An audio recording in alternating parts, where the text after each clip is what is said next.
goalkeeper to deal with. That's a great run. It's 2-0. And Helder scores his first goal for Newcastle United. Well, it may be a game which is all about the passion of the North East, where the goals have been scored by a Frenchman and now a Portuguese international.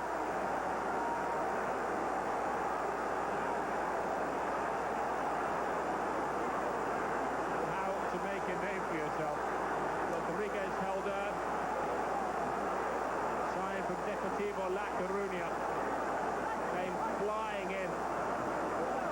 Newcastle United, with less than a quarter of the game gone, have a 2-goal lead.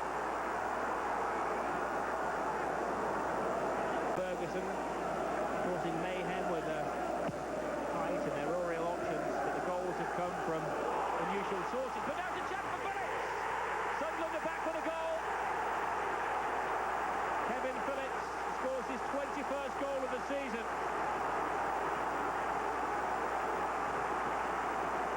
A ray of hope again at the Stadium of Light.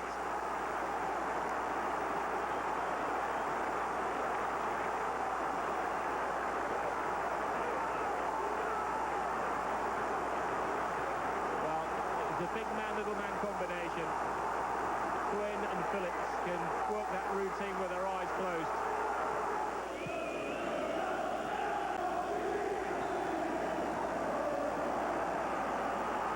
Free kick, Sunderland desperate to get the ball into the penalty area, but being advised to just take their time to allow Craddock and Butler to add some weight and height and support for Quinn.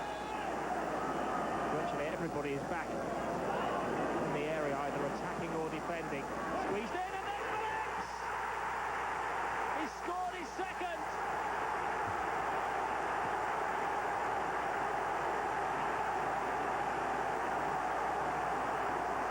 He has become the angel of the North.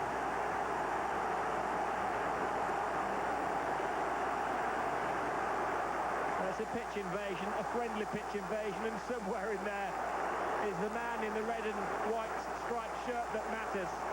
Kevin Phillips, second goal of the game. He crept in unnoticed. It was half a cry for offside, but he timed it to perfection.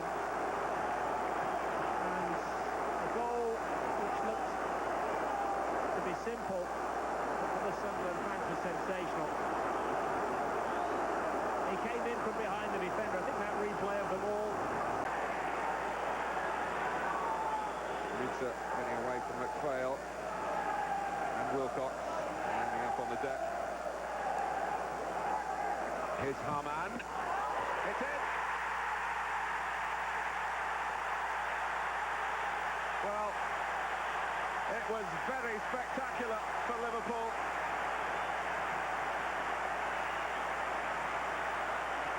No real pretense, just get it wide. Schmeitzer now curls off the wall. And it took a touch on the way off Woodgate. That made it impossible for Martin to get to it. But Harman, who's been looking for his first Liverpool goal, gets it with the aid of Jonathan Woodgate's unwitting. Wilcox. Hart. McPhail. Now Wilcox with a chance to cross on the run. And Bowyer leaves a level. It was a goal crafted at high speed with high quality. And Lee Bowyer stooping and conquering at the far post. The line of approach on the left, and Bowyer coming from the right, put it back across the goalkeeper and in. Here's Trippier.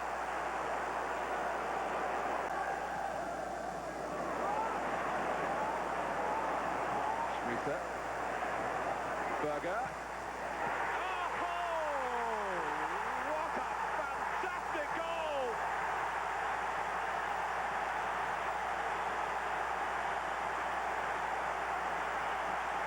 It's brilliant. It's Berger. And Liverpool are back in front.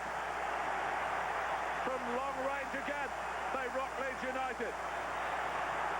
Martin just about saw it. He had no chance of reaching it.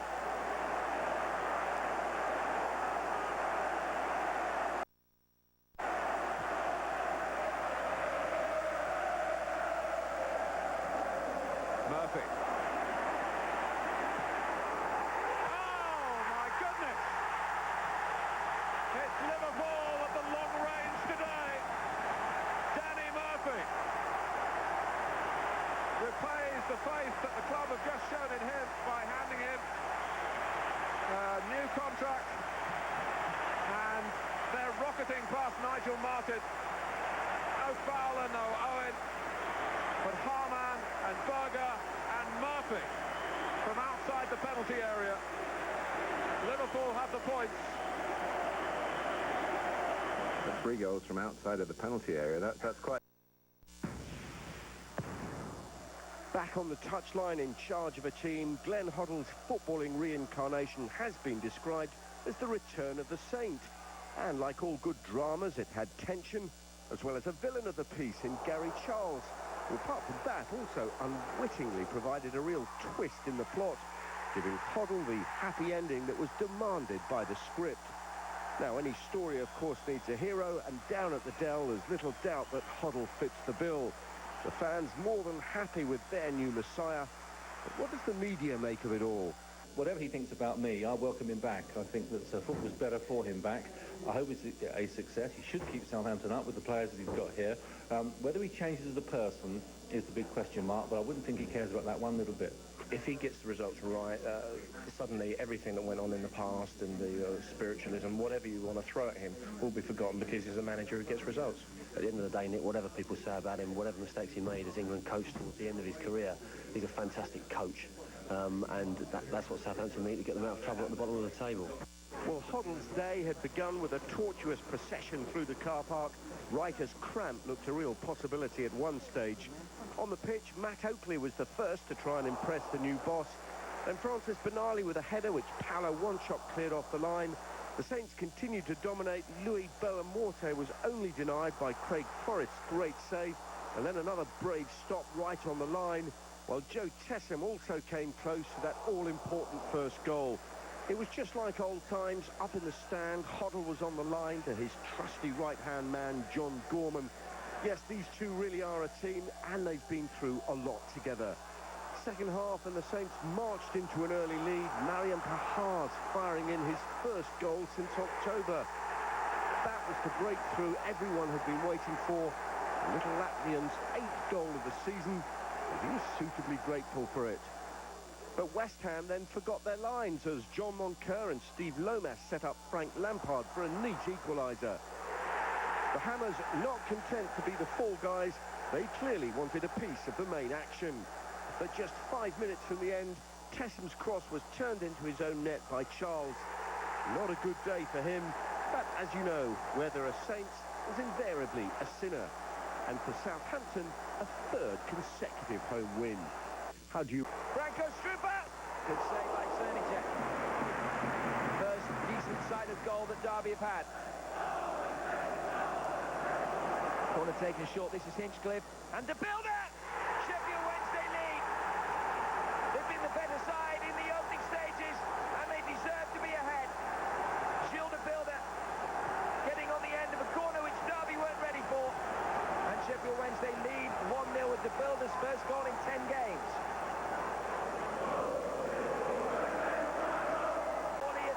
For Derby. Schnorr gets it clear. Still Derby haven't cleared the lines effectively though. Schnorr again. Simon! 2-0 to Sheffield Wednesday. And surely now they're on their way to back-to-back away wins in the Premiership for the first time this season. Schnorr's had not the greatest. The finish immaculate. His fourth goal for Sheffield Wednesday. Beautifully done by Georgie Kinkladze. Has made a difference since coming on. Kinkladze again. Strupa! Derby, half the deficit. They never really looked like scoring until Kinkladze came on.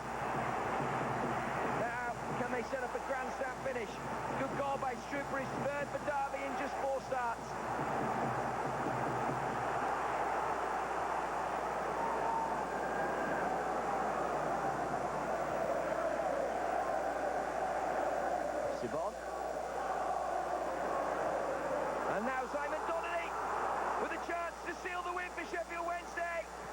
And that is exactly what he's done. He had plenty of time to think about exactly the magnitude of the chance he had.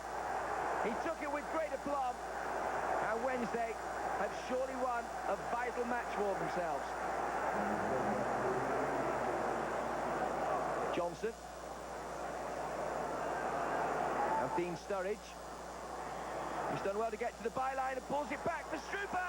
Burley!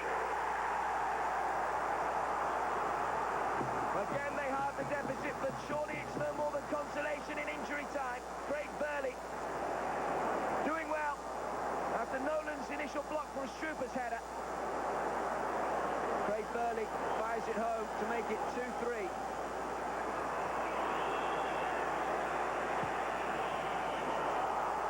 Will Paul Boyd from Derby get themselves a point? Sturridge in the centre. Good save by Cernicek. Here's Christie. Oh, he's got it in. 3-1 down with a minute to go. And they've got a draw. Malcolm Christie. Ball just came towards him. Thinking took a deflection back in on Cernicek. And Wednesday have thrown it away. It's 3-3.